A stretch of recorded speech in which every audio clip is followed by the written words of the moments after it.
Hi, and welcome to Storytime with Nicole, brought to you by Literacy House Tutoring. Today's story is called The Bewilderbeast, and it's written by Josh Pyke and Binny Talib. I'm going to read you the back of the story and see what you think. Deep in the darkest, remote, and the most loneliest jungle, there lives quite the one and the onlyest. Seen once in the wild and never again, all that's left are notes from the tracker's own pen. A nonsensical puzzle when seen piece by piece, but when viewed as a whole, behold, the Bewilderbeast. Okay, let's read this story and see what the Bewilderbeast is.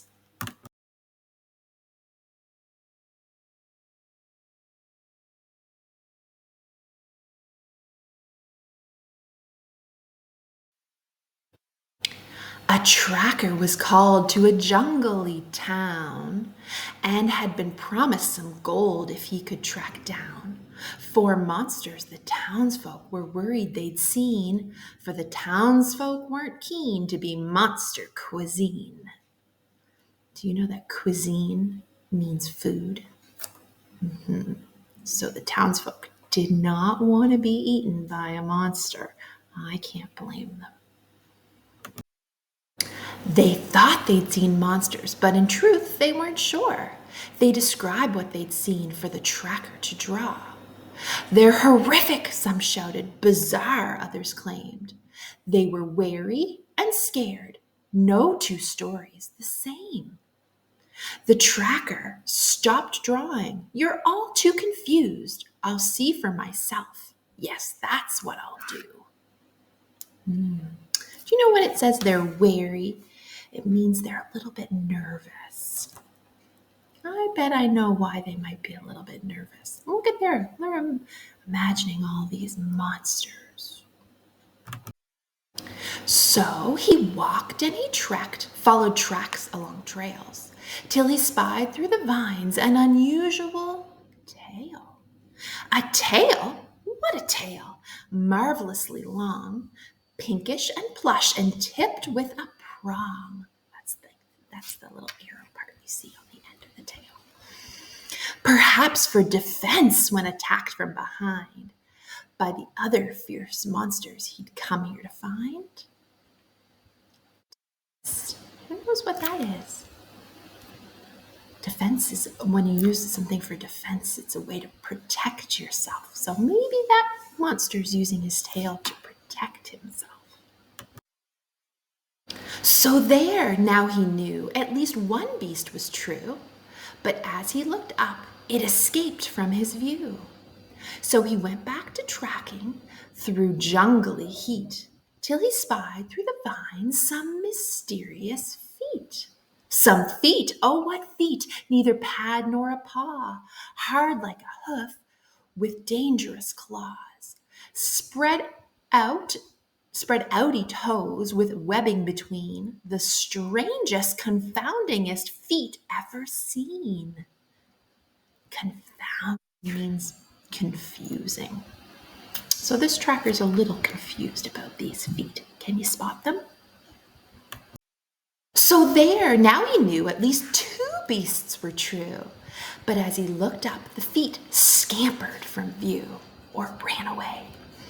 So he went back to tracking through tall grass and tree till he spied through the vines a remarkable knee.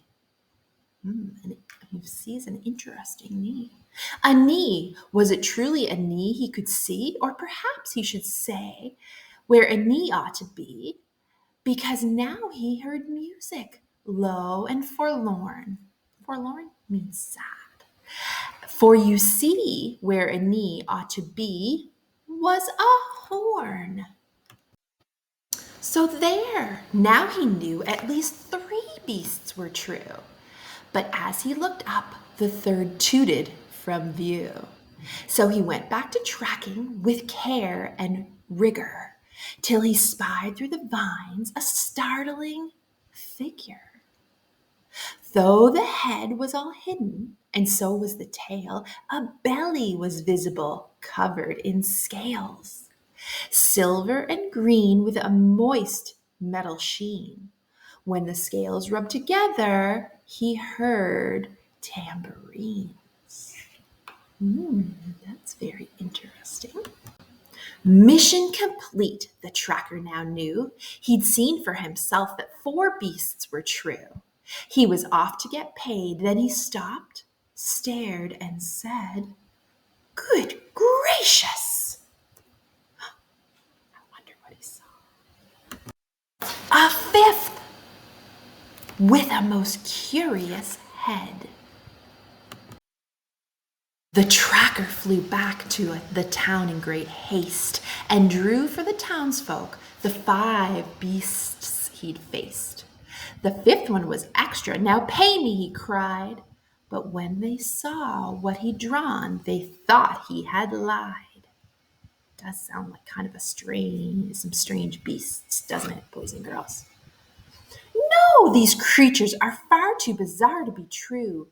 We had doubts about beasts, but we're sure about you. You're a fraud," that means a fake, "and we won't pay. Now get out of town." Then hark, they all heard a bewildering sound. A strange tooting horn and a moist tambourine. "Look," cried the tracker, "I told you all, see?" Then suddenly jungly wind began blowing. The trees swayed aside and something was showing.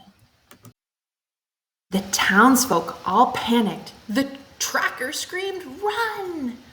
There weren't 5 beasts at all, just a bewildering one. So there's the beast.